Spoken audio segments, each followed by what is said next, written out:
कीजिए। जोहार। मेरा नाम कुसुम रावत है, मैं बांसवाड़ा राजस्थान से हूँ। हम लोगों ने मिलकर बाल महिला प्रगति सुरक्षा यात्रा निकाला है। उसमें मेरे साथ में जो महिला साथी है, हमारे वर्तमान राष्ट्रीय महिला अध्यक्ष प्रमिलाबेन वसावा, इनकी अगुवाई में हम ये यात्रा निकाल रहे हैं। हमारे साथ में मध्य प्रदेश से अनीताबेन सोलंकी, जो मध्य प्रदेश में पूर्व राष्ट्रीय महिला अध्यक्ष भी रहे हैं, डिम्पलबेन नायका, मीनाबेन, गंगा दीदी, इनकी अगुवाई में हम सब साथ में, प्रमिलाबेन की अगुवाई में हम सब साथ में मिलकर यात्रा निकाल रहे हैं। कल तक हमारे साथ में महाराष्ट्र की महिला भी शामिल थी। अभी हम गुजरात में हैं।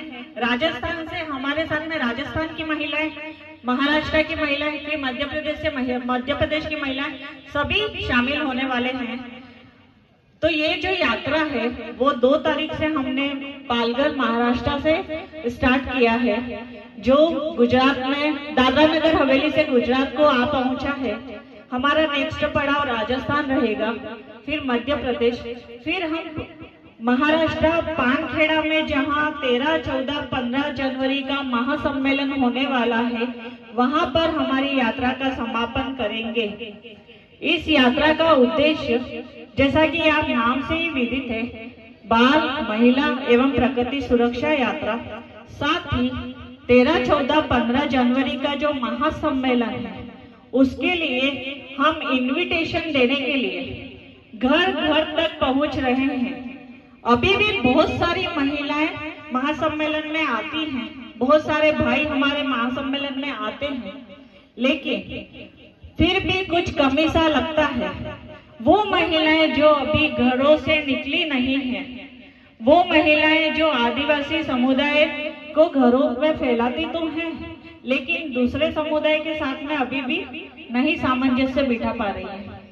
वो हमारे गैर आदिवासी महिला एवं पुरुष जो प्रकृति बचाने में हमारे साथ खड़े हुए नहीं हैं, जो प्रकृति बचाओ में संवेदना अभी तक जिनके मनों में जगी नहीं है, उन सब के साथ में मिलकर प्रकृति कैसे बचाई जाए, महिलाओं और बच्चों को कैसे सम्मान प्राप्त किया जाए, उस उद्देश्य को लेकर हम यात्रा लेकर निकले हैं। और साथ ही आदिवासी एकता परिषद ने जो आप लोगों के सामने जवाब दे दिया है। अभी हम देखते हैं कि सवाल सभी पैदा करते हैं, सब खड़े हो जाते हैं, ये नहीं हो रहा है, वो नहीं हो रहा है, ऐसा क्यों हो रहा है, ऐसा क्यों नहीं हो रहा है। लेकिन आदिवासी एकता परिषद एकमात्र ऐसी विचारधारा है जिन्होंने जवाब दे दिया है। तो आदिवासी एकता परिषद का 7 मुद्दों का जो कार्यक्रम है, उसमें पूरा जवाब है। आत्मनिर्भर गांव कैसे बनाया जाए, वो जो जवाब है वो आदिवासी एकता परिषद ने दे दिया है। तो उसके लिए जो 7 बिंदु हम आदिवासी एकता परिषद की जाजम से लेकर चलते हैं, वो है गांव में कोई भूखा न रहे। अब वो कौन सी रीति से भूखा नहीं रहेगा, उसके लिए हर घर से 1 मुट्ठी अनाज इकट्ठा करना है, और जहाँ पे अनाज की कमी है, जिस घर में अनाज की कमी है, बिना उसकी पहचान बताए हमें उनको देना है, जिससे सामने वाले व्यक्ति का भी स्वाभिमान जो है वो बना रहे। अभी हम देखते हैं सोशल मीडिया के जमाने में कि फोटोज और वीडियोस के लिए सिर्फ और सिर्फ सेवा करते हैं, तो वो काम हम नहीं करते। आदिवासी एक ऐसा अकेला मात्र इंसान है जो पूरी प्रकृति में रहने वाले भाई बहनों का पेट भरता है, खेती करता है। इसके बाद गांव में कोई स्वास्थ्य से वंचित न रहे, तो उसके लिए जो जीएनएम, एएनएम, डॉक्टर्स अपनी सेवा के बाद में अपनी सेवा गांव में देना शुरू करेंगे, जिससे क्या होगा कि गांव में स्वास्थ्य से कोई भी वंचित नहीं रहेगा, गांव में कोई शिक्षा से वंचित न रहे। उसके लिए गांव के जो टीचर्स हैं, वो टीचर्स अपनी सेवा के बाद में गांव में अध्यापन करना शुरू करेंगे। गांव में अध्ययन केंद्र हो, भाषा केंद्र हो, साहित्य केंद्र हो, गांव का झगड़ा गांव में खत्म हो।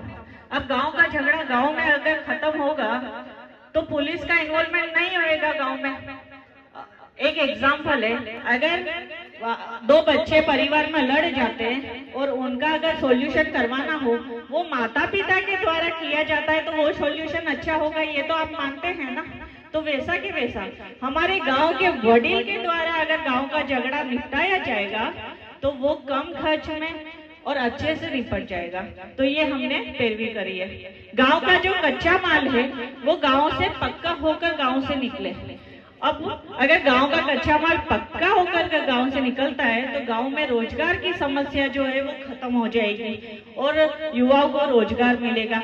दूसरी बात, अगर गेहूं है उसको हम गेहूं के रूप में बेचते हैं और उसका आटा बना के बेचते हैं, तो कितना फर्क आ जाता है। तो इसीलिए, और वही हम गेहूं खरीदने जाता है और आटा खरीदने जाते हैं तो प्राइस में कितना ऊपर नीचे हो जाता है। तो उस चीज का ख्याल रखते हुए गांव का कच्चा माल हमें कच्ची अवस्था में बाहर नहीं भेजना है, पक्का होकर ही गांव से बाहर निकले।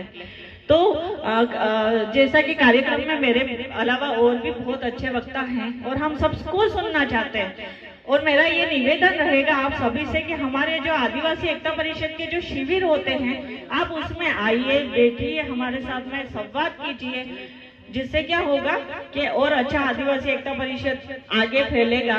अभी पूरी देश दुनिया में आदिवासी एकता परिषद की विचारधारा फैल चुकी है, लेकिन अभी हमारा दायित्व है कि हम इस जाजम को कोने कोने तक पहुंचाएं। आपकी जय जोहार। खूब खूब आभार कुसुम।